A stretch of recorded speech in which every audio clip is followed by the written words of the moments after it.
ఎఫెసీయులకు రాసిన పత్రిక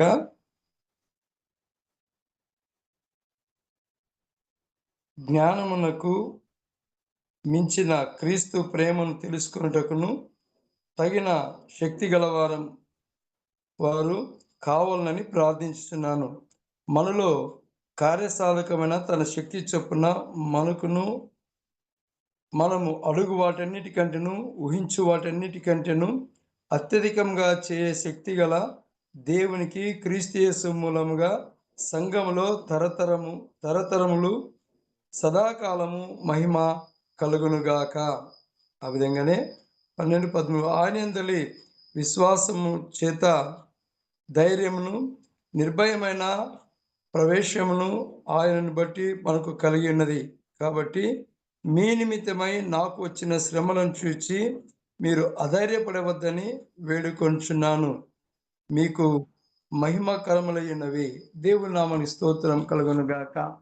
శ్రమలు రావటము, బాధలు రావటము అవి మహిమకరంగా మార్చబడ్డానికని అపోస్తలుడైన పౌలు ఎఫెసీ సంఘానికి వ్రాస్తున్నాడు. ఈ పౌలు ఎక్కడి నుంచి చెప్తున్నాడు ఈ మాట అంటే, అతను చెరసాలలో నుంచి ప్రార్థన చేస్తూ చెప్తున్న మాట సంఘానికి. లేకుంటే ఈ ఉదయకాలం మనతో కూడా చెప్తూ ఉన్నాడు. మనమందరం కూడా కొన్ని విషయాల్లో నిరాశ నిస్పృహతో ఉన్నప్పుడు, కొన్ని విషయాల్లో ప్రార్థన చేయలేకపోతున్నప్పుడు, కొన్ని విషయాల్లో దేవునికి దూరంగా ఉన్నప్పుడు దేవుడు ఈ మాట మనతో చెప్తున్నాడు. కాబట్టి ఈ ఉదయకాల సమయంలో దేవుడు కాబట్టి మీ నిమిత్తమై నాకు వచ్చిన శ్రమలను చూచి మీరు అధైర్యపడవద్దు. శ్రమలు వచ్చినప్పుడు మనం ధైర్యాన్ని కోల్పోతాం. ఎంతమంది వచ్చి ధైర్యం చెప్పినా మనకు ధైర్యము చాలకపోవచ్చు. కారణం ఏంటి అని అంటే నిరాశ. మేము ఇంత ప్రార్థనలు చేస్తున్నాం, ఇన్ని ఆరాధనలు చేస్తున్నాం, ఇన్ని దశమ భాగాలు ఇస్తున్నాం, మరి మీటింగ్స్ ఏమేమో చేస్తున్నాం, దేవుడు మా పట్ల కనికరం లేదా అని. ఒకసారంట ఒక శిష్యుడు గురువు ఇద్దరు కలిసి ప్రయాణమై వెళ్ళిపోతూ ఉన్నప్పుడు పోతూ పోతూ ఒక గుమ్మడికాయ తీగని చూశారంట. చూస్తూ శిష్యుడు అన్నాడంట, గురువు గారు ఇంత చిన్న చెట్టుకు ఇంత పెద్ద కాయ కాసింది కదా అంటే ఆయన అన్నాడంట, కాస్తే కాయని వెళ్దాం పదా ముందుకి అన్నాడంట. అలాగే ముందుకు వెళ్తూ వెళ్తూ ఆ ఎండలో నడుచుకుంటూ వెళ్తున్నప్పుడు ఒక మామిడి చెట్టు వస్తే మామిడి చెట్టు దగ్గర నిలబడినారంట. నిలబడి ఆయన అన్నాడంట, ఇంత పెద్ద చెట్టుకి ఇంత చిన్న కాయ కాసింది అని. అయితే ఆయన గురువు గారు సరే కొద్దిసేపు చేద తీరుదాం అని అక్కడ చెట్టు కింద నిద్రపోతున్నారంట. నిద్రపోతున్నప్పుడు ఆ చెట్టు మీద నుంచి, మామిడి చెట్టు మీద నుంచి ఒక కాయ శిష్యుని తల మీద పడిందంట. తల మీద పడితే అసలు దేవునికి తెలివి ఉందా, ఈ కాయ నా మీద ఎందుకు పడాలా అని అన్నాడు.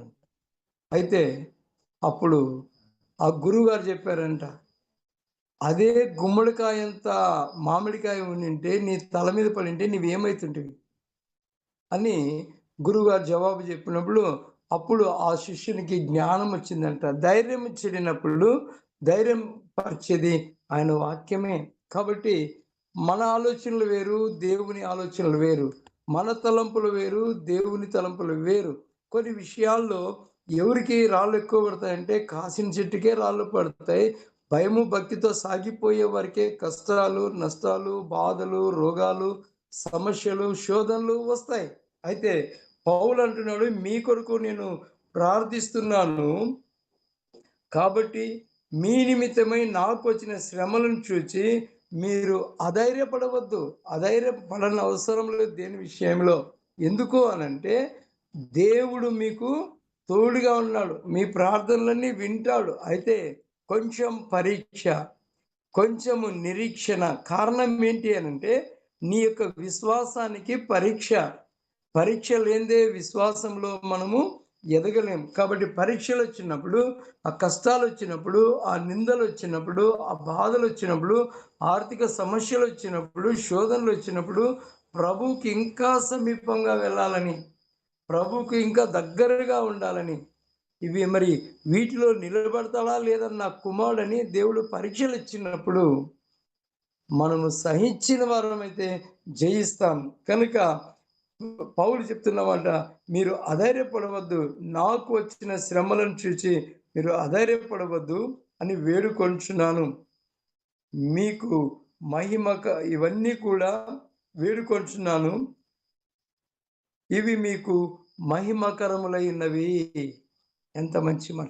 ఈ శ్రమలన్నీ కూడా మహిమ అంట. దేవుడు చెప్తున్న మాట, శ్రమలు, బాధలు మనకు మహిమ కాదు. మనం లోకంలో అనుకున్నట్లు ధనము, ఉద్యోగాలు, ఆస్తి, అంతస్తులు, ఆరోగ్యాలు ఇవన్నీ మనకు దేవుడిచ్చినవని అంటాం. కానీ శ్రమలు, బాధలు ఇవన్నీ కూడా ఎవరు పెట్టినట్టంటే మన మాట టకాని వచ్చేది సాతానుడు మాకే పెట్టినాడంటారు. కానీ సాతాను ప్రతి విషయానికి సాతాను మీద కూడా మనము నేరం మోపకూడదు. ఎందుకనంటే మన మనకు మనల్ని పరీక్షించడానికి, మనల్ని విశ్వాసంలో మెరుగుపరచడానికి, విశ్వాసంలో ప్రభువుకు సమీపంగా దగ్గరికి వెళ్ళడానికి ఒక పరీక్ష పెట్టాడు దేవుడు. యోబు పరీక్ష పెట్టాడు. ఆ యోబు తన జీవితంలో విశ్వాసం నుంచి తొలగిపోక ఉన్నప్పుడు దేవుని స్తుతించాడు. బాధల్లోనూ దేవుని స్తుతించాడు. ఎంతమంది స్నేహితులొచ్చి అతనిని తక్కువ చేసి మరి ఆయన్ని కించపరిచి మాట్లాడినప్పటికీ ఆ యోబు తన విశ్వాసాన్ని తొలగిపోకుండా స్నేహితులనైనా, పిల్లలనైనా, ఆస్తినైనా, భార్యనైనా దూరం చేసుకున్నాడు. కానీ దేవుణ్ణి మాత్రం దూరము చేసుకోలేదు. అంతేకాదు అధైర్యం కూడా పడలేదు. కాబట్టే ఆ యోబు యొక్క జీవితము ఏమైందంటే మహిమకరంగా మార్చబడింది. దీవెనకరంగా మార్చబడింది. అది ఆశీర్వాదకరంగా మార్చబడింది. పౌలు, అపోస్తలుడైన పౌలు గారు కూడా మునుపు ధనవంతుడు, జ్ఞానవంతుడు, బలమున్నవాడు, అధికారం ఉన్నవాడు. ఎప్పుడైతే ప్రభువు అతన్ని దర్శించాడో, ప్రభువు దర్శించి అతని యొక్క అహంకారాన్ని, గర్వాన్ని, అధికారాన్ని తీసివేసి ప్రభు సాక్షిగా నిలబెట్టుకున్నాడో, అతడు సమస్తమును పెంటగా వెంచి ఉపవాసాలైనా, రాళ్ళ దెబ్బలైనా, హింసలైనా, అవమానములైనా, చెరసాలలైనా వాటన్నిటిని కూడా భరించాడు. కాబట్టే పౌలుకు ప్రభు అంటున్నాడు, పౌలు నా కృప నీకు చాలు. అధైర్యపడలేదు అతను. కారణమేమి? ప్రభువుని నమ్మినాక ఇన్ని శోధనలు నాకేనా? నేను అనుకుంటే ఏమైనా చేయగలను అనుకున్నాడు పౌలు. అయితే ప్రభువు నిమిత్తము తను తాను తగ్గించుకున్నాడు. అధైర్యపడలేదు. మన జీవితాల్లో, కుటుంబాల్లో ఎన్నో ఇరుకులు, ఇబ్బందులతో సతమతమవుతున్నప్పుడు, అనారోగ్యాలతో ఉన్నప్పుడు, బాధల్లో ఉన్నప్పుడు మనం ప్రభువుకు దగ్గరగా వెళ్ళాలి. కానీ సాతాను మీద నెపం వేసి, సాతానును మరి దూరం చేయి నాయనా అని మనం అడుగుతాం. కాదు, కాదు. ప్రభువు మనకు సమీపంగా ఉన్నాడు. మనల్ని ఎంత పరీక్షిస్తాడో, ఎంత నలగగొడతాడో అంతగా ఆశీర్వదిస్తాడు. అంతగా యెస్. దీవిస్తాడు. ఒకసారి హాగరు కూడా ఇంటి యజమానుని ఇంటి నుంచి బయటికి వెళ్ళిన తర్వాత అధైర్యపడింది. నేను చేసుకున్న ఈ పాపానికి ఈ అడవిలో ఉండవలసి వచ్చింది. ఈ కుమారుని మోసుకొని వెళ్ళవలసి వచ్చింది. దాహం కొనవలసి వచ్చిందని ఆమె ఆ యొక్క కన్నీరు మున్నీరై ఏడుస్తూ ఉన్నప్పుడు, ఆ పిల్లవాని ఏడుపుని చూడలేక ఆ హాగరు చావురా చావని ఆ కుమారుని మరణాన్ని చూడాలని ఆశపడింది.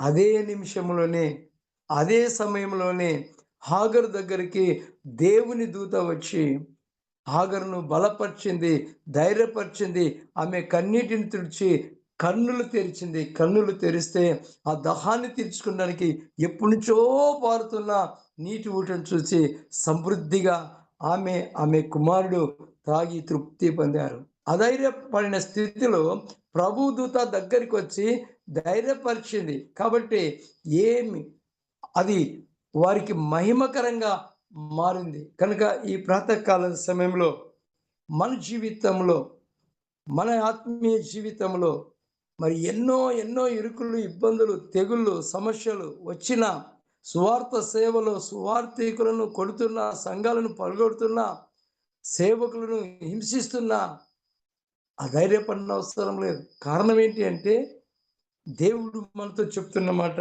ఇవి మీకు మహిమకరములైనవి. ఇవి మీకు మహిమకరములైనవి.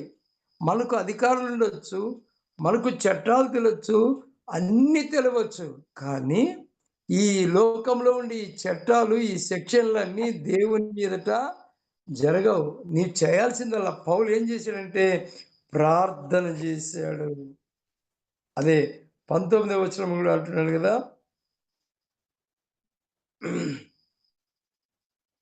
జ్ఞానమునకు మించిన క్రీస్తు ప్రేమను తెలుసుకొనుటకు మీరు తగిన శక్తి గలవారగుటకు కాకముందుకు ప్రార్థించుచున్నాను. ప్రార్థన ప్రతి విషయంలో మనం చేయాల్సిందల్లా కూడా ప్రార్థన. ప్రార్థన లేని జీవితం అంట కూరలు ఉప్పు లేకుంటే ఎలాగో టేస్ట్ ఉండదో అలాగే ఉంటుంది ప్రార్థన లేని జీవితం.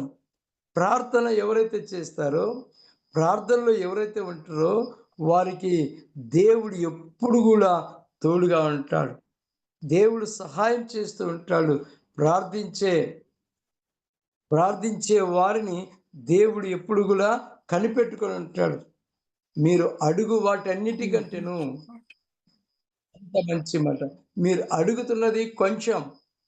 మీరు అడుగు వాటన్నిటికి తగిన సమయమందు నేను జవాబిస్తా. తగిన సమయమందు మీకు సహాయం చేస్తా. తగిన సమయమందు మీతో కూడా నేను ఉంటాను. కాబట్టి ప్రార్థన. దానియేలు ప్రార్థన చేయగా, యాకోబు తెల్లవారుజామున ప్రార్థన చేయగా, పౌలు రాత్రంతా ప్రార్థన చేయగా వారు ఆశీర్వదించబడ్డారు. దానియేలు ప్రార్థన చేయగా సింహపు నోలను మూసివేశారు. మరి పౌలు చెరసాలలో ప్రార్థన చేసినప్పుడు పునాదులు కదిలాయి. ఈ ప్రాతకాల సమయంలో తగిన సమయమందు మనము హెచ్చించబడి రీతిగా ఏం చేయాలంటే ప్రార్థన ధైర్యం కోల్పోకూడదు, నిరాశ చెందకూడదు, నిస్పృహ చెందకూడదు. మన ముందు ఇవన్నీ కూడా ఎందుకు రాసి పెట్టారంటే దేవుడు మనల్ని అంచెలంచెలుగా ఆశీర్వదించడానికి భక్తుల యొక్క ప్రార్థనలు మనకు ముందు ఉంచాడు. మనం కూడా ఆత్మీయ జీవితంలో ఎదిగిపోవడానికి రాసి పెట్టాడు. పౌలు ప్రార్థన చేశాడు చెరసాలలో. కారణం సంఘము నిరాశతో ఉంది, సంఘము ధైర్యాన్ని కోల్పోయింది, సంఘము భయంతో ఉన్నది. మీ వలన వచ్చిన ఈ శ్రమలను బట్టి మీరు అధైర్యపడవద్దని నాకు రానిగాక. పౌలు మనం కూడా అనుకునొచ్చు, ఇక అలహ కమిటీ సెక్రటరీ గారు కూడా పౌలయ్య గారే. అయితే పౌలయ్య గారు ఎప్పుడు ఏం చెప్తున్నట్టే మనం ఏమి విషయంలో నిరాశ చెందొద్దండి, ఎక్కువగా ప్రార్థన చేయండి అని చెప్తుంటాడు పౌలన్న గారు. ఎందుకు అనంటే ప్రార్థన అన్ని విషయాలకు చాలినటువంటిది. ప్రార్థన ప్రతి విషయానికి సహాయం చేస్తుంది. మనుషుల వైపో, అధికారుల వైపో, అయిన వారి వైపో, వీరి వైపు తిరిగితే ప్రయోజనం లేదు. కానీ ప్రార్థన అన్నిటికీ సహాయం చేస్తుంది. కాబట్టి పౌలు చెప్తున్న మాట ఏంటంటే నేను మీ కొరకు ప్రార్థన చేస్తున్నాను. మనం కూడా జూమ్ కుటుంబంలో ఉన్న మనమందరం కూడా ఒకరి కష్టాలు, ఒకరి బాధలు, ఒకరి ఇరుకులు తెలుసుకొని, వ్యాధులు, బాధలు, కుటుంబ సమస్యలు తెలుసుకొని వారి కొరకు ప్రార్థన చేస్తుంటే ఈ ప్రార్థనలో ఎంతో సహాయం పొందుకున్నాం, ఎంతో నెమ్మదిని కూడా పొందుకున్నాం. కాబట్టి ఈ ప్రార్థన వలన ఏం దొరుకుతుందంటే మహిమ. మీరు ఓపిక కలిగి ఉంటే మీ శ్రమలన్నీ కూడా మహిమకరంగా మార్చబడతాయి. కాబట్టి ఈ ఉదయకాల సమయంలో ఈ దీనిని ప్రార్థన అంగీకరించండి అని మనం ప్రార్థన చేస్తుంటున్నాం. కనుక ఈ ఉదయకాల సమయంలో మనము 18వ వచనం చెప్తుంది, క్రీస్తు మీ హృదయములలో విశ్వాసం ద్వారా నివసించినట్లుగాను తన మహిమైశ్వర్యం చొప్పున మీకు దయచేయవలనని మీరు దేవుని సంపూర్ణత యందు పూర్ణులగునట్లుగా ప్రేమ యందు వేరుపారి స్థిరపడి. వేరుపారి దేనిలోనా అనంటే ప్రేమలో, విశ్వాసములో, సంపూర్ణ మాన్యతలో మనం వేరుపారి జీవించాలి. వేరుపారి.